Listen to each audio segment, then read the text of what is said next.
So this morning I came across a couple of quotes from the Dalai Lama that I wanted to share relevant to this.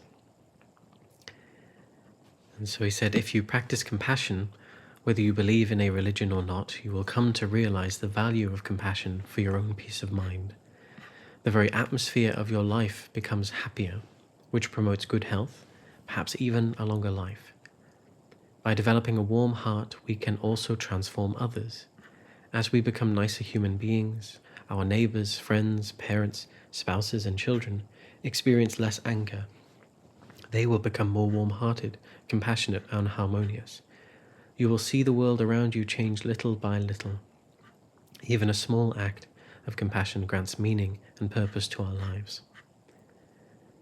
And another quote. If someone greets me with a nice smile and expresses a genuinely friendly attitude, I appreciate it very much. Though I might not know that person or even understand their language, my heart is instantly gladdened. On the other hand, if kindness is lacking, even in someone from my own culture whom I've known for many years, I feel it. Kindness and love, a real sense of sisterhood and brotherhood, these are very precious. They make community possible and therefore are an essential part of any society. So these quotes and this practice here, we're talking about qualities of the heart, cultivating a loving heart, compassion, kindness, friendliness. So easily in our society, it all becomes about the one, doesn't it? About me, us. Sometimes that can extend me and my family, me and my friends, me and my colleagues, me and my football team, me and my village.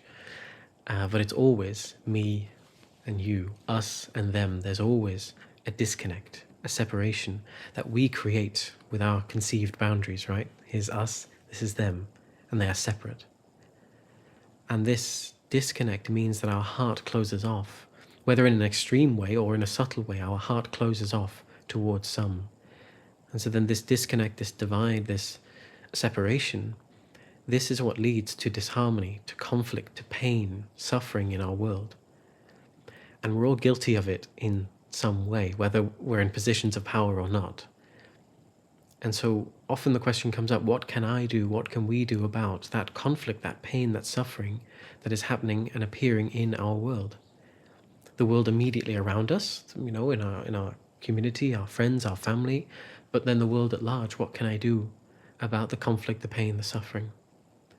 I think all we can do is what the Dalai Lama says, come to realize the value of compassion for our own peace of mind. Changing the atmosphere of our life, changing our own attitude from one that is self-centered, from, how can I get this for myself, looking out for me and mine, to one that encompasses the welfare and well-being of all beings without exception. Recognizing that each single one of us, including, of course, not only humans, but all sentient beings, if you ever had a pet in your life, you can recognize in them that they want happiness and comfort and they want to be free of suffering. I'm sure we can recognize that. So all sentient beings without exception desire happiness and they want to be free of suffering. They are just like me. I've received a different upbringing, a different life, a different body, but at the core, we're no different. We are the same. And so compassion is it feels good. That is what our experience tells us. Acting with kindness, acting with friendliness, acting with love. It is natural for us as humans, actually. We are, as a species, we naturally respond to love, cooperation, kindness. That's how our communities have thrived. Love is in our very DNA. We see that for a baby, a child. Love, kindness, and compassion are really important for healthy development. It's built in within us. But in society, the way that life, has become, we've become so lost with greed, anger, jealousy, thinking that if I look out for myself and work on improving my own life, getting what I need, that's how I will find happiness. We've forgotten that happiness was within us all along, and that communities who love each other, work together, help each other, they thrive and they can live happily, harmoniously, even without having much materially. We see examples of that, don't we? So this meditation, this is one such way of cultivating the heart. But more importantly, I think, is out there in the world, isn't it?